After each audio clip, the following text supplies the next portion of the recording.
Where's Optimus Prime? The filthy red and blue bot Yeah. gives off a corroded metallic stench. Okay, corroded, that is too far. Okay. Yeah, I think it's really interesting for fans to see a different side of both these characters, Megatron and Optimus Prime. In fact, even Bumblebee, we haven't heard their characters speak before, so it does offer up something very unique and fresh. To discover they were friends before they were enemies, I think is going to be interesting for people, and it puts the other films and stories into greater context and gives it greater depth. So, yeah, I'm excited for people to see it. I had an Optimus Prime action figure as a kid, which I loved, and I think what I loved about playing the character, again, just doing something different with it. I didn't want to mimic what Peter Cullen had done so brilliantly. I wanted to sort of have a fresh take here, and the script offered that opportunity up. But there is a sort of recklessness to the character, as well as a blind optimism too, and an enthusiasm, which was fun. The thing I love about Alita is that she knows what her strengths are, and she's really a born leader.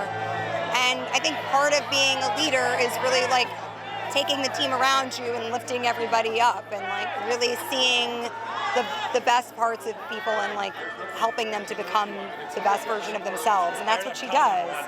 And I think that's an inspiring way to be. It's an inspiring message for young people. Who's your favorite Transformer growing up? My favorite, I didn't have a favorite Transformer growing up, because when I grew up, I was like, probably, my brother Adrian, who was 8 years older than me, was like so into the Transformers TV show. And then I got all of his leftover Transformers toys. And so for me, it was just like these little figures that I played with that basically married like a Barbie with a bad haircut, or maybe like a Ninja Turtle. Thank you. Thank you so much. Well, my favorite Transformer growing up was Soundwave. Soundwave was a Decepticon, and he transformed into a boombox. And he had like a cassette chute, like old-time cassettes. And the cassettes would come out, and they were little, and they would transform into little Transformers. It was the best. So you got like 3 Transformers in one.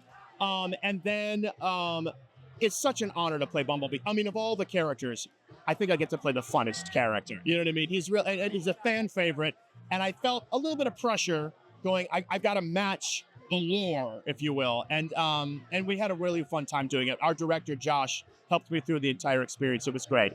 And can you expand a little bit on that? What do you think makes Bumblebee so tough? I think part of it in the past was that he couldn't speak. And so I think people kind of project their own feelings on how he feels. But the way he was animated in the Michael Bay films, it's like watching an old Charlie Chaplin movie or a Buster Keaton movie. And I think that resonates somehow. And so sometimes actions speak louder than words. Yeah. My goal, honestly, was to have the fans walking out for the first time, hopefully going, you know what, I understand, and actually questioning whether or not they wanted to switch sides from Autobots to Decepticons. I wanted them to see the humanity in him. I wanted them to feel his heart. I wanted them to see that he was actually head and shoulders above the rest. He actually kept his nose clean, kept his head down, and with a little bit of persuading from his friend, as you know, we all have those friends that are like, oh, but don't you want to, maybe there's more, maybe we shouldn't, I hope the fans can see that, Megatron at one point really was a logical, reasonable, sensible, kind person. And so I really wanted people to just leave knowing his heart, You know what? There is a Transformer called Ratchet that people don't know about.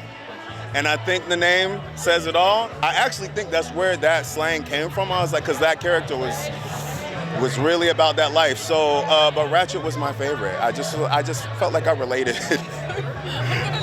Yo, look it up. It's real. It's real.